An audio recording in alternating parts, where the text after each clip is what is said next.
لندا چراغ دنیا ډکه له غباره بېلتا به پاتې په پیچمو یم بېباره زبا د امسا یم ته وهره سره لاره مال دعا پرې نږدې چې ورک به شمه پلاره مال دعا پرې نږدې چې ورک به شمه پلاره. څلرم کار دا وکړه چې دا ماشومان الله تبارک وتعالی تا ته داسې په لاس درکړل چې د دې تربیت په هغه شکل وکړې چې څنګه د اسلام غوښتنه ده.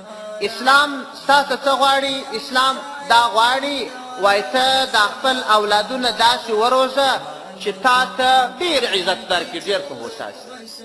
نو اوس انسان د دې عقل خو زیات دی. یو ماشوم چې سړي ته په لاس ورکول سي او د هغه صحیح تربیت وکړي. تاسو وګورئ دنیاوال او کفار د حیوانانو تربیت کوي. حیوانان یو مردار حیوان راواخلي صحیح یې وروزي سمدم د ماشین کار ځینې اخلي. حیوان وروزي، مردار حیوان وروزي، مختلف قسم حیوانان روزي. نو د انسان عقل خو تر حیوان څو چنده زیات دی. تا ته داسې یو ماشوم په لاس درکړي، د دې ماشوم جسمي تربیه هم وکړه، د دې ماشوم روحي تربیه هم وکړه، د دې ماشوم دیني تربیه هم وکړه، د دې ماشوم اجتماعي تربیه هم وکړه. یو ماشوم چې راپورته سو ته یې ورپوښتنه وکړه د هغه کسانو سره چې هغه د ماشوم په تربیت په طبي لحاظ پوهېږي، د یو ډاکټر صاحب سره مشوره وکړه. هغه به د ماشوم غذاوې در وښیي چې دغه غذا واخله، خپل فکر یې مه وکړه. او د ماشوم روحي تربیه وکړه. ماشوم تر 7 کلنۍ پورې مه وهه، سزا مه ورکوه، شرعن هم حرام دی. او ماشوم چې کله ته په چپلاخه باندې ووایې د ده په دغسې حالت کې دا کمزوري عواطف او د ده د دماغ کمزوري رشتې او د ده د روحیات هغه کمزوري مقاومت دا تا داسې تهدید کي چې د ژوند تر پایه پورې به دا ماشوم ویریږي هم، مقاومت به هم نه لري، بېدله کم دله به هم وي.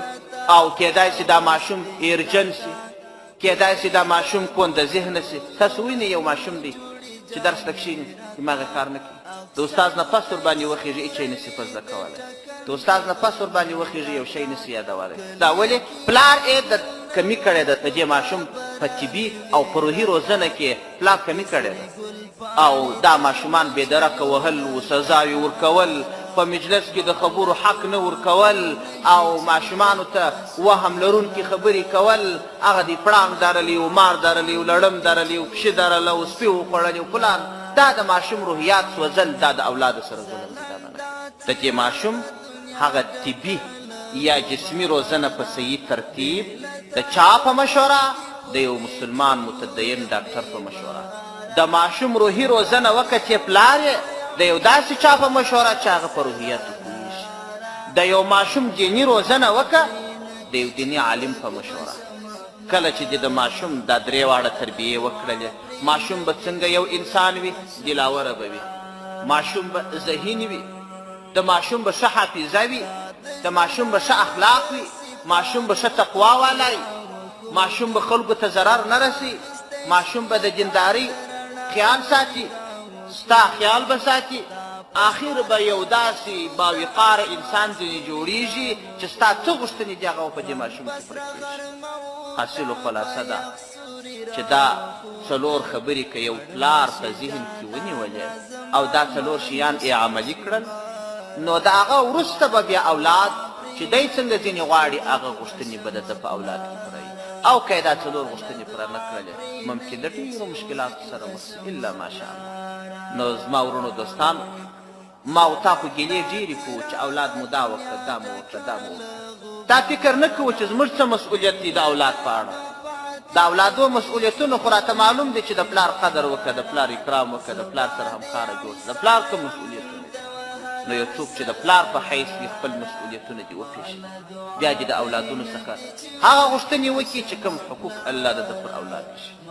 او د دې خبرو مطلب هم دا نه دی چې یو اولاد دا فکر وکړي چې پلار خو زما صحیح روزنه نه ده کړې، پر ما یې سم نوم نه دی ایښی، زما عقیقه یې نه ده کړې، زه نو د پلار خدمت نه کوم. د دې معنا دا نه ده دا خو د پلار مسؤلیتونه دي چې پلار مسؤلیت پوره نه کړي د پلار د مسؤلیت په نه پوره کولو سره د زوی مسؤلیت نه پوره کېږي پر زوی باندې هر وخت د پلار هغه کم قدر و عزت او د پلار خدمت هغه فرض لازم هر مهال دا خو د پلار مسؤلیت دی الله به حساب ورسره او دا قانون کې خدمت په خلکو کې چې عام دي دا غلط وای داس ما سغلا وکړه نو زه ورسره کوم داس ما سره خیانت وکړي زم کوم یا دې چې خیانت وکړي دا خو د ده ګناه ده ته خو د خیانت څخه منع ته به نه کوې شل واره خیانت سره شل واره درواغ درته وایي ته به درواغ نه وکوې وایي ته خو زه شل واره خطا ایستلی یم زه یم د جوارې خطا دا شرعاً جایز نه دی او پلار مسؤلیت نه دی پوره کړی زه یم نه نه دی که ګناه وکړي نو ته هم ګناه کوې بیا هسې نو دا هر څه د الله په توفیق باندې موږ او تاسو به د الله عز وجل څخه توفیق غواړو او خپل همت به کوو او کوشش به کوو چې څه اسلام موږ ته روښانه کړي دي په هغه کې ډېرې ګټې دي هغه به یو په یو عملي کوو نو بیا به د دنیا او د آخرت سعادت زموږ په برخه وي وما توفیقنا الا بالله سبحانك اللهم اشهد ان لا اله الا انت ويود قربان شم کاش چې شم انار درته ارمان چې دی درمان شم بیا چې راته روغ شي زه به بیا له سره ځوان شم نه به بند په ګټه شم نه به په تاوان شم پرېم شي زما د زړه د سوي رباب تاره مال دعا پرې نږدې چې ورک بشم پلاره مال دعا پرې نږدې چې ورک بشم پلاره ظلم دا څراغ دنیا ډکه له غباره بېلتا به پاتې په پیچمو یم بېباره زبا دی امسایم تو هر سره لاره مال دعا پرې نږدې چې ورک بشم پلاره مال دعا پرې نږدې چې ورک بشم پلاره مال دعا پرې نږدې چې ورک بشم پلاره